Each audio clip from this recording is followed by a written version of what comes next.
Bismillahirrahmanirrahim. Assalamualaikum warahmatullahi wabarakatuh. Apa kabar Ananda semua? Semoga Ananda sehat dan tetap berada dalam lindungan Allah Subhanahu wa taala. Tetap semangat dalam menjalankan ibadah puasa. Kembali lagi bersama Umi dalam pelajaran Quran hadis kali ini, yaitu makanan yang halal lagi baik. Tapi Ananda, sebelum kita mulai, jangan lupa tonton video Umi sampai selesai agar Ananda semua dapat memahami apa yang Umi sampaikan. Kita mulai Ananda pelajaran kita hari ini, yaitu makanan yang halal lagi baik. Tentunya Ananda semua sudah tahu ya makanan yang halal lagi baik. Makanan yang halal lagi baik adalah segala sesuatu yang diperbolehkan dimakan menurut syariat Islam. Artinya Ananda, segala sesuatu baik berupa binatang, tumbuhan, buah-buahan pada dasarnya hukumnya adalah halal. Kecuali ada nas, Al-Quran dan hadis yang mengharamkannya. Kita lanjutkan Ananda, dalil makanan yang halal lagi baik terdapat dalam Quran surah Al-Baqarah ayat 168, yaitu A'udzubillahi minasyaitonirrajim, Bismillahirrahmanirrahim. Ya ayyuhan nasu kulu mimma fil ardi halalan thayyiba wa la tattabi'u khutuwatis syaitan innahu lakum aduwwum mubin. Yang artinya, wahai sekalian manusia, makanlah makanan yang halal lagi baik dari apa yang terdapat di bumi. Dan janganlah sekali-sekali kamu mengikuti langkah-langkah setan. Sesungguhnya, setan itu adalah musuh yang nyata bagimu. Kita lanjutkan Ananda, penekanan Quran surah Al-Baqarah ayat 168. Ada dua poin Ananda yang paling penting Ananda pahami. Yang pertama kata halalan dan yang kedua kata thayyibah. Apa sih Umi yang dimaksud dengan kata halalan dengan kata thayyibah? Yang dimaksud dengan kata halalan ada 3 poin Ananda di sini Umi sampaikan. Yang pertama adalah halal dari cara mendapatkannya. Sedangkan yang kedua adalah halal karena proses atau cara pengolahannya.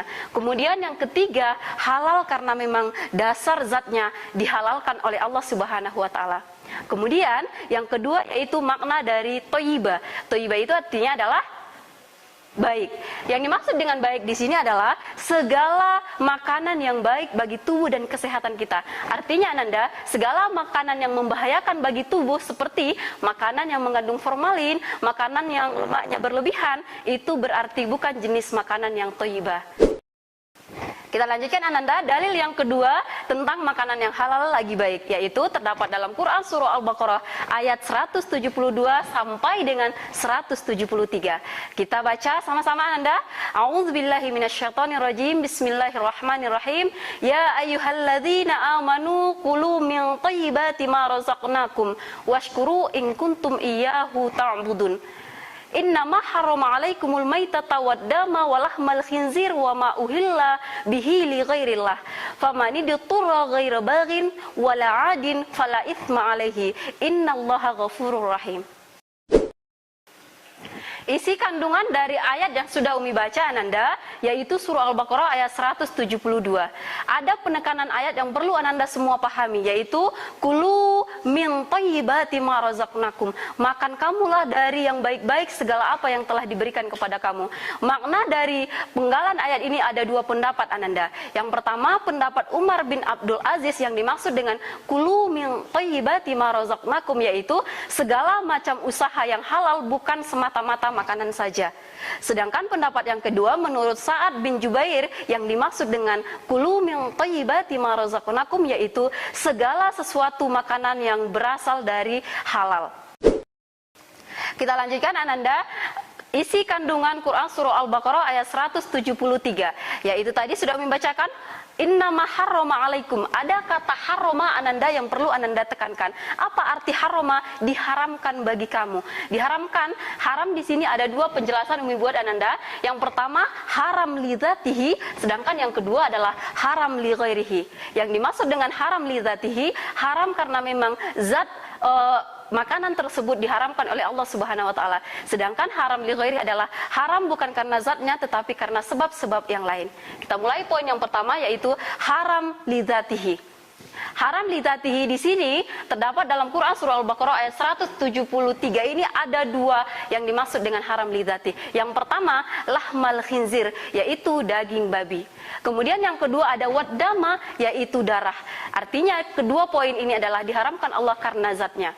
Sedangkan di poin yang kedua haram li ghairihi ada dua dalam Quran surah Al-Baqarah ayat 173. Yang pertama wal maitata, yaitu bangkai. Bangkainya Ananda sudah paham ya, kecuali bangkai ikan dan belalang. Wal maitata maksudnya di sini membuat satu contoh. Seekor ayam jatuh dari tembok kemudian mati, ini disebut dengan bangkai. Berarti yang dahulunya halal kemudian berubah menjadi haram karena sudah menjadi bangkai. Kemudian yang kedua dalam surah Al-Baqarah ayat 173 itu wa ma uhilla bihi li ghairillah.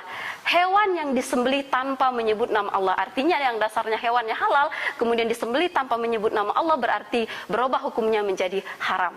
Kemudian keharaman ini ada rukhsah diberikan oleh Allah Subhanahu wa taala kepada kita Ananda semuanya. Dilanjutkan dalam Quran surah Al-Baqarah ayat 172, famani diturra, jika kamu dalam keadaan darurah ghairu bagin wala adin, artinya bukan karena kita ingin memiliki, bukan karena memang kita ya menginginkan sesuatu atau bahkan tidak memakannya berlebihan, maka hukum memakan makanan yang haram bagi kita adalah boleh. Umi buat satu contoh, seorang yang kesasar ke hutan, ketika di tengah hutan tidak memiliki makanan apa-apa, yang ada makanan pada saat itu hanya makanan yang haram. Kalau seandainya seseorang tersebut tidak memakan, maka dikhawatirkan akan mengancam nyawanya. Maka hukum memakan makanan tersebut adalah berubah menjadi halal. Kita lanjutkan poin yang terakhir Ananda, hikmah dari kita mempelajari makanan yang halal dan haram. Ketika kita sering memakan makanan yang halal lagi baik, maka ada 6 di sini poin hikmah yang akan kita dapatkan. Yang pertama Ananda, kita akan mendapat hidayah dari Allah Subhanahu wa taala. Sedangkan yang kedua, kita akan mudah menerima dan menghafal Al-Qur'an jika kita sering memakan makanan yang halal lagi baik. Kemudian yang ketiga, doa kita semakin cepat dikabulkan oleh Allah. Sedangkan poin yang keempat adalah kita dalam sholat akan semakin khusyuk. Sedangkan yang kelima adalah kita mendapat rahmat dan ridho Allah Subhanahu wa taala. Dan yang terakhir Ananda, hikmahnya adalah sehat tubuh dan akal kita. Jelas ya Ananda, jika kita sering makan makanan yang halal lagi baik, maka akal pikiran kita akan semakin sehat. Baik Ananda, sampai di sini pembahasan kita kali ini. Mudah-mudahan Ananda semua dapat memahami apa yang Umi sampaikan. Jangan lupa Ananda tonton video Umi dan isi absen melalui komentar dengan catatan isi nama Ananda dan kelas Ananda semuanya. Mungkin sampai di sini yang dapat Umi sampaikan Ananda. Wabillahi taufiq wal hidayah. Assalamualaikum warahmatullahi wabarakatuh.